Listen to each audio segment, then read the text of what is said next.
प्यारे दर्शकों, please video को 500 लाइक और कमेंट जरूर करें। देखते हैं इस बार हमें कितने लाइक्स मिलते हैं।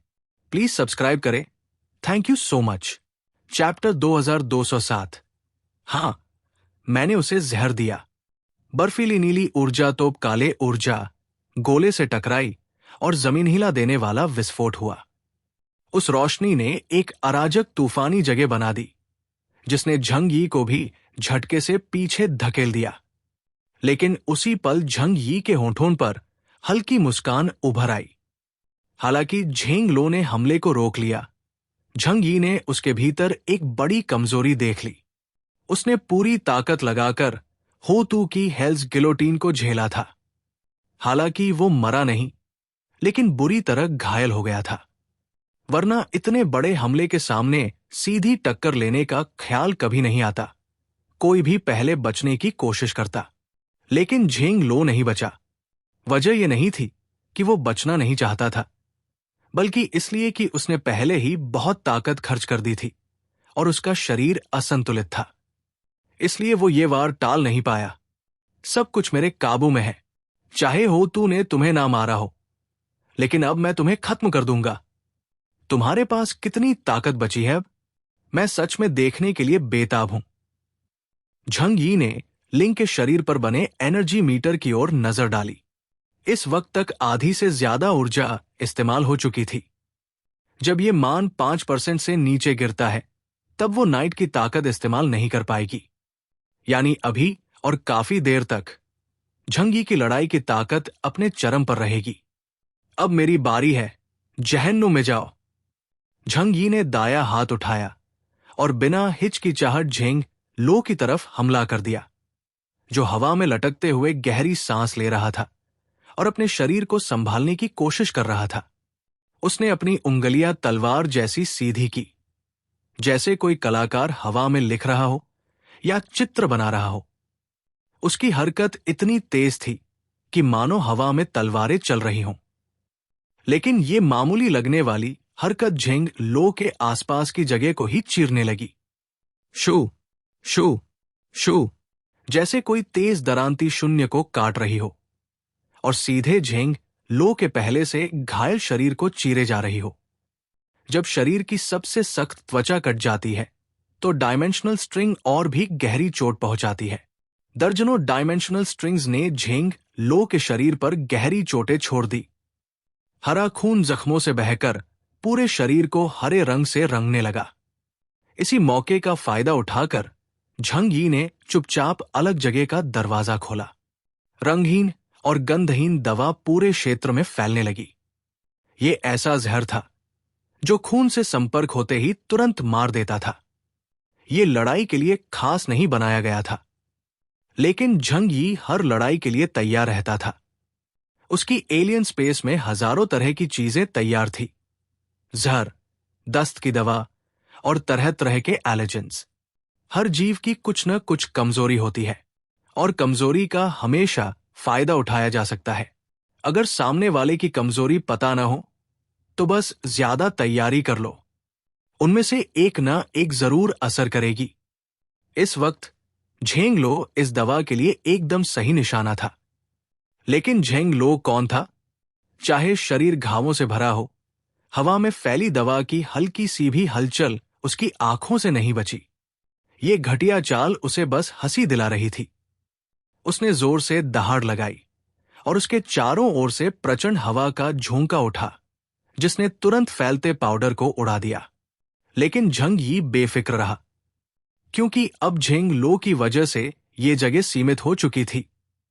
पाउडर बस उड़ा, लेकिन गायब नहीं हुआ। झंग यी हवा में दवा बिखेरता रहा और साथ ही लगातार हमले करता रहा। डायमेंशनल स्ट्रिंग्स बार बार जगह को चीरती और झेंग लो के शरीर पर वार करती।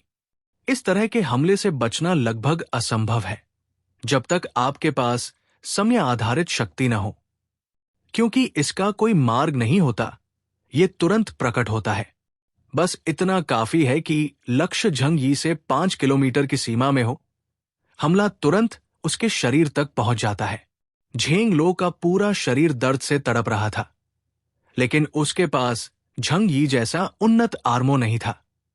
लिंग के मानव शरीर की तो बात ही छोड़ दो, यितुगल के शरीर से बनी डीमन आर्मोर भी वुलुयन एम्पायर की तकनीक से कहीं आगे थी। इतनी घटिया कला और मेरे सामने शेखी बघारते हो? झेंग लो गुस्से में गरजा। हालांकि उसका शरीर घायल था, लेकिन छिपकली जाति का शरीर बेहद मजबूत होता है। झेंग लो तो वैसे भी आम छिपकली मानव से सिर भर ऊंचा था। उसकी चोटें देखने में गंभीर लग रही थी, लेकिन ज्यादा से ज्यादा ऊपरी सतह की थी। उसकी तेज रिकवरी गति से जानलेवा नुकसान नहीं होगा। उसने अपने मांसपेशियों को कसकर खून का बहना रोक दिया, लेकिन वो सचमुच बहुत थक चुका था। उसकी आंखों में थकान साफ झलक रही थी। हेल्स गिलोटीन ने जितनी क्षति पहुंचाई, वो उसकी उम्मीद से कहीं ज्यादा थी। उस वार को रोकने में उसने लगभग खुद को झोंक दिया था। नहीं, ऐसे नहीं चलेगा। वो पूरी तैयारी करके आया है। पकड़े गए लोग जरूर मेरी बहुत सी जानकारी लीक कर चुके हैं, लेकिन मैं भी उसकी शक्तियों को उतना नहीं समझ पाया जितना सोचा था। मुझे उसकी कमजोरी ढूंढकर इस लड़ाई को तुरंत खत्म करना होगा। जरा भी देरी बर्दाश्त नहीं। झेंग लो लड़ते हुए सोच रहा था। सौभाग्य से अब झंग यी के हमले उसे घातक चोट नहीं पहुंचा पा रहे थे, तो अब झेंग लो ही लगातार टालमटोल कर रहा था और समय खींच रहा था। झंग यी ने उसकी ये हालत देखी, लेकिन लगातार पीछा करने के बजाय हल्की मुस्कान दी और उसे तनाव में ही उलझाए रखा। इस दौरान दवा का पाउडर पूरे क्षेत्र में फैल चुका था। अब झेंग लो उसे पूरी तरह नहीं हटा सकता था, क्योंकि चाहे वो आंधी से उड़ाए, लेकिन हर जगह बिखरी धूल लड़ाई की हलचल से फिर उड़कर उसके शरीर से टकरा ही जाती। वो अपनी सांस रोक सकता था। जमीन के नीचे रहने वाले जीवों को ऑक्सीजन की उतनी जरूरत नहीं होती और उनकी कोशिकाएं बहुत ऑक्सीजन जमा कर सकती हैं, लेकिन उसके शरीर पर झंग यी द्वारा दिए गए घाव अब भी मौजूद थे। कुछ धूल उसके घावों से चिपक गई और खून से मिलते ही उसके शरीर के भीतर फैलने लगी। इन अजीब कणों को महसूस कर झेंग लो क्रोधित हो उठा, लेकिन अब उसके पास आर्मोर भी नहीं था। यहां तक कि झंग यी ने उसके कपड़े तक चीर दिए थे, जिससे वो जहर से बच नहीं पा रहा था। जहर? झेंग लो ने मन ही मन सतर्कता बरती, लेकिन डर नहीं दिखाया। उसने हाथ उठाया और हथेली में एक वर्चुअल डेस्टिनी की गेंद बनाई और दूर से झंग यी की ओर फेंक दी। उसी समय एक विशाल बर्फीली नीली ऊर्जा तोप भी दागी गई और टकराकर दोनों शक्तियां एक दूसरे को मिटा गई। क्या सच में सोचते हो कि इतनी घटिया चाल से मुझे हरा लोगे? बेवकूफ हो तुम। झेंग लो ने अपनी मांसपेशियों को और कस लिया ताकि जख्मों से दवा शरीर में न घुस पाए। हम वुलुयन जाति का शरीर तुमसे कहीं ज्यादा मजबूत है। तुम्हारा ये तथाकथित जहर मुझ पर बिल्कुल असर नहीं करेगा। Chapter 2208 great tonic. झेंग लो ने झंग यी की नीच हरकत को देखकर तिरस्कार से हंस दिया। उसकी नजर में एक टॉप लेवल एक्सपर्ट के लिए ऐसे घटिया तरीकों का इस्तेमाल करना बेहद शर्मनाक था। अगर बुद्धि का इस्तेमाल करना ही है, तो कम से कम कोई उन्नत तरीका होना चाहिए। ये सुनकर झंग यी ने हल्की सी मुस्कान दी। मुझे मालूम है कि साधारण जहर का असर किसी नाइट लेवल एलियन पर नहीं होगा। तुम्हारा शरीर तो बहुत ही जबरदस्त एंटी पॉइजन प्रॉपर्टीज रखता होगा। झंग यी ने इस बात पर रिसर्च की हुई थी। झेंग लो की तो बात ही छोड़ो, यहां तक कि इंसानों में भी जिनकी एबिलिटीज एनहांस हो चुकी हैं, जैसे लाइंग युए, उन्होंने अपनी सारी शक्ति शरीर को मजबूत करने में लगा दी है। ऐसे में इंसानी दुनिया का कोई भी जहर उन पर असर नहीं करता, क्योंकि उनके सेल्स पूरी तरह एलियनेटेड हो चुके हैं। वो किसी भी हानिकारक पदार्थ को निगल कर बाहर निकाल सकते हैं। झंग यी ने हाथ फैलाते हुए कहा, जहर काम नहीं करेगा, लेकिन कोई ऐसी दवा जो तुम्हारे शरीर के लिए फायदेमंद हो, उसे तुम्हारा शरीर ठुकराएगा तो नहीं, है ना? यह सुनकर झेंग लो चौंक गया। शरीर के लिए फायदेमंद दवा? ये नीच और घटिया इंसान उसके सामने इतनी भलाई क्यों करेगा? लेकिन अगर ये जहर नहीं है, तो फिर क्या है? झंग यी ने उसकी ओर इशारा किया और कहा, क्या तुम्हें नहीं लग रहा कि तुम्हारी हालत अभी और अच्छी हो गई है? तुम्हें अभी अभी रूल बेस्ड एबिलिटी से चोट लगी थी, लेकिन फिर भी तुम्हारा चेहरा इतना लाल हो गया है। इंसानों का चेहरा लाल होता है, लेकिन लिजर्डमैन का रंग हरा होता है। उदाहरण के लिए, झेंग लो इस समय झंग यी की याद दिलाने पर अचानक महसूस करने लगा कि उसका चेहरा सचमुच गर्म हो रहा है। असल में इतनी तनावपूर्ण लड़ाई के बीच ये चीज महसूस करना मुश्किल था। लेकिन जैसे ही झंग यी ने इशारा किया, उसे एहसास हुआ। झेंग लो के दिल में एक बुरा एहसास उठने लगा, लेकिन उसे यह नहीं पता था कि झंग यी जिस टॉनिक की बात कर रहा है वो क्या है। उसने दांत भींचे और अचानक काले स्पेस की दीवारों से हजारों जंजीरें फट पड़ी, हर दिशा से झंग यी पर हमला करने लगी। तुमने आखिर छोड़ा क्या है? झंझनाहट। हजारों जंजीरें सीधे झंग यी की ओर बढ़ी। झंग यी ने दाहिने हाथ में लिंग की आइस ड्रैगन स्वॉर्ड पकड़ी, हथेली पलटी और तलवार अचानक बाहर झटकी। वही सादी लेकिन भयावह आइस ब्लू एनर्जी जो उसकी अपनी ताकत के स्तर से संबंधित थी। वो तलवार की चमक इतनी धारदार थी कि दुनिया को बांधने वाली सारी जंजीरों को ऐसे काट दिया जैसे उबलते नूडल्स को काटा जाता है। एक ताकत सभी नियमों को तोड़ सकती है। झेंग लो की तरह तरह की डरावनी चालों के सामने झंग यी ने लिंग के ह्यूमन बॉडी की ताकत पर भरोसा किया और सीधे टकराया, बिना किसी फैंसी तकनीक के। लेकिन इसी दौरान झेंग लो ने अपने शरीर में अजीब बदलाव महसूस करना शुरू किया। उसका शरीर गर्म होने लगा, उसकी नसों में खून तेजी से बहने लगा, जैसे भीतर कोई बाढ़ उमड़ रही हो। और फिर उसके निचले शरीर से एक आदिम इच्छा तेजी से उठ खड़ी हुई। उसने झुककर देखा और तुरंत उसके दिल में एक ऐसी शर्मिंदगी की लहर उठी जिसे शब्दों में बयान नहीं किया जा सकता। असल में झंग यी ने जो इस्तेमाल किया था वो एक एफ्रोडिजियाक था। ये दवा वाकई जहर नहीं थी, बल्कि शरीर को मदद करने वाली दवा थी।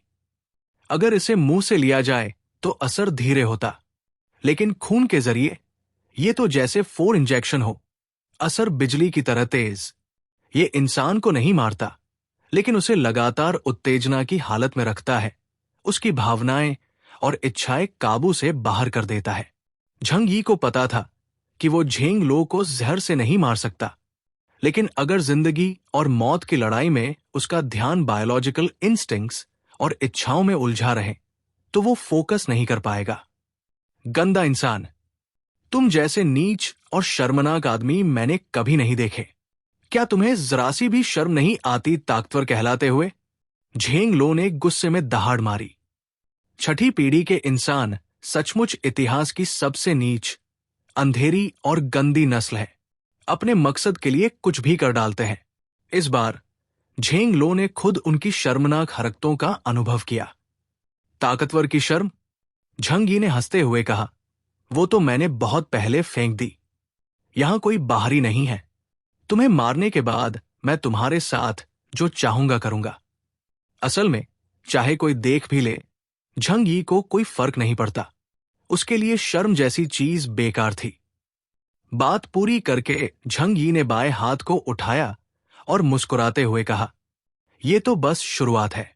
अगला काम और भी ज्यादा नीच और शर्मनाक होगा। झेंग लो ने मुट्ठियां कस ली। झंग यी के अगले हमले का सामना करने के लिए तैयार हो गया।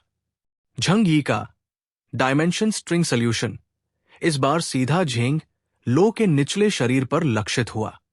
झेंग लो की आर्मोर तो पहले ही टूट चुकी थी। वो सिर्फ एक सॉफ्ट आर्मोर और पैंट पहने था। ऊपरी शरीर पहले से ही नंगा था। लेकिन अचानक चीरर चीरर की आवाज आई, जैसे कपड़ा फट रहा हो। झेंग लो ने महसूस किया कि उसका निचला शरीर ठंडा हो गया है। उसकी आंखें चौड़ी हो गई। उसने नीचे देखा और देखा कि वो सचमुच नंगा खड़ा है और झंग यी सामने देख रहा है। ये हालत बहुत शर्मनाक थी। झेंग लो गुस्से से जल उठा, लेकिन वो वुलुयन एम्पायर का सैन्य देवता था। उसने तुरंत अपनी भावनाओं को दबा लिया। उसने ठंडी नजरों से झंग यी की ओर देखा। क्या तुम्हें लगता है कि इससे मेरा कोई नुकसान होगा? हे, वो हंसा। तुम मुझे कम आंक रहे हो, झेंग लो को। तुम्हारे हिसाब से मैं 100 साल से ऊपर का हूं। मैंने दुनिया की हर मुश्किल देखी है। लिजर्डमैन की सहन शक्ति तुम्हारी कल्पना से परे है। अगर पूरी दुनिया भी मुझे नंगा देख ले, मुझे कोई परवाह नहीं। ऐसी घटिया चालें सच्चे दिल वाले इंसान को नुकसान नहीं पहुंचा सकती। झेंग लो वाकई ये कहने के काबिल था। लिजर्डमैन की ट्रेनिंग इंसानों से कहीं ज्यादा कठोर थी। वो जिंदा रहने के लिए कच्चा मांस तक खाते थे, यहां तक कि गंदगी भी। यही वजह थी कि झेंग लो ने झंग यी की नीच चालों को बेकार समझा। लेकिन झंग यी ने ठंडी हंसी भरी। तुम्हें लगता है ये सब बस मैं ही देख रहा हूं? अकेले देखना तो बोरिंग है। मैंने ये वीडियो पूरे वुलुयन एम्पायर में लाइव प्रोजेक्ट कर दिया है। अब सब लोग तुम्हारा शानदार रूप देख रहे हैं। वो मजाक नहीं कर रहा था। आसमान पर तैरते 3 सुपर बैटलशिप्स पहले से ही झंग यी के आदेश से झेंग लो का प्रोजेक्शन पूरी वुलुयन एम्पायर के आसमान में दिखा रहे थे।